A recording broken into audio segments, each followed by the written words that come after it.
अंबरनाथ में तेज रफ्तार टेम्पो की धड़क में दो घायल। शनिवार 15 तारीख सुबह 5:15 बजे के करीब एक तेज रफ्तार टेम्पो ने कल्याण बदलापुर रोड पर अंबरनाथ में अंबर हॉस्पिटल के बाहर खड़ी 2 एम्बुलेंस सहित एक साइकिल और कुछ दीगर वाहनों को जोरदार टक्कर मारकर टेम्पो चालक फरार हो गया, जिसे अंबरनाथ पुलिस तलाश कर रही है। इस हादसे में 2 लोगों के घायल होने की खबर है। मामला पुलिस ने दर्ज कर लिया। 15 तारखेला सकाळी 5:16 आम्ही हॉस्पिटलमध्ये असताना खूप मोठ्यात एक असा आवाज आल्यानंतर आमच्या हॉस्पिटलचे स्टाफ आहेत ते नेहा सिस्टर म्हणून आहेत, ती बाहेर जाऊन बघतीये तर आमचे ॲम्ब्युलन्स असतात बाहेर साईडला लावलेले, तिथं त्यांना ठोकलं होतं आणि एक माणूस असं बेशुद्ध अवस्थेत बाहेर पडला होता रोडावर. त्याला आम्ही लगेच आतमध्ये घेतलं. त्याची कंडिशन खूप सिरियस होती. त्याला इंट्युबेट करून व्हेंटिलेटरवरती टाकलं आणि तपास लावायचा प्रयत्न केला, पोलीस स्टेशनला इन्फॉर्म करून की तो माणूस कोण आहे. तर बघितल्यावर ते कळलं की ते बुवापाड्यामधले आहेत आणि त्यांच्या नातेवाईकांना आम्ही लगेच इन्फॉर्म केलं. क्रिश ते एक आहे ट्रान्सपोर्ट, त्याची गाडी होती, त्यानं त्यांना उडवलं होतं आणि ते उडवल्यानंतर डायरेक्ट गाडीचा जो ड्रायव्हर आहे तो पडून गेला. त्याच्यावर त्या अपघातामध्ये आमचे 2 ॲम्ब्युलन्स, आमची जी फार्मासिस्ट आहे मेडिकल स्टोअरची त्याची ऍक्टिवा, एक आमचा जो ड्रायव्हर आहे त्याची पल्सर आणि हॉस्पिटलचा एक एम्प्लॉई आहे अजीम नूरखा पठाण, तो पण इंजुअर झालेला आहे. तो अजीम नूरखा पठाण जो आहे तो गाडीच्या शेजारी उभा होता. सकाळी सैरी करून, रमजानचा महिना आहे, तो सैरी करून उभा होता, फोनवरती चॅटिंग करत होता.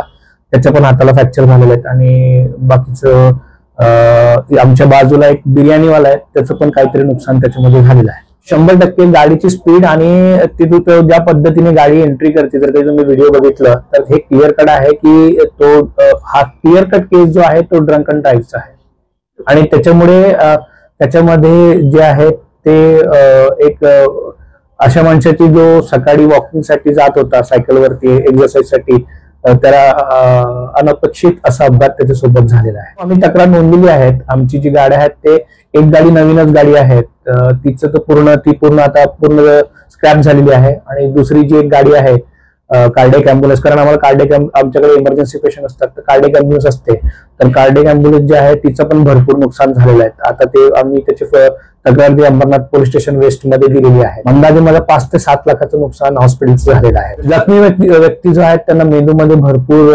मिडलाईन शिफ्ट अशी ब्रेन मध्ये ब्लीड झालेली आहे आणि त्याची वाटण्याची शक्यता मला खूपच कमी वाटते, कारण जेव्हा त्याला आम्ही आतमध्ये घेतलं त्याचं कोणी नातेवाईक नव्हता, पण माणुसकी या नात्याने आणि हॉस्पिटल जवळ असताना आमची ड्युटी असल्यामुळे आम्ही त्यांना लगेच आत घेऊन त्यांना लगेच व्हेंटिलेटरवरती टाकलं, तर ते पेशंट जागीच्या जागी गेले असते. त्यांना फोर्टिस हॉस्पिटल मुलुंडमध्ये शिफ्ट केलेलं आहे. अजून पण ते व्हेंटिलेटरवरती आहे, पण त्यांची वाचण्याची शक्यता नाही, कारण त्यांचं ऑपरेशन होऊ शकत नाही. मेंदूमध्ये खूप रक्तस्राव झालेला आहे. त्यांचं नाव आणि डिटेल्स हॉस्पिटलमध्ये आहे, लिहिलेली आहेत सगळे. आम्ही एमएलसी केलेली आहेत. अंबरनाथ पोलीस स्टेशनला कळवलं होतं आणि अंबरनाथ पोलीस स्टेशनचे जे अधिकारी आहेत त्यांनी पण खूप कोशिश घेऊन त्याचा शोध घेण्याचा प्रयत्न केला आणि ज्याचा ऍक्सिडेंट झालेला आहे त्यांनी अंबरनाथ अनीस शेख म्हणून आहेत, त्यांनी खूप त्याला मदत, म्हणजे त्याच्या नातेवाईकांना शोधण्यामध्ये, कारण त्याचं काही आयडेंटिटी वगैरे काही नव्हती आणि शेखने त्यांना व्यवस्थित शोधून आणलं.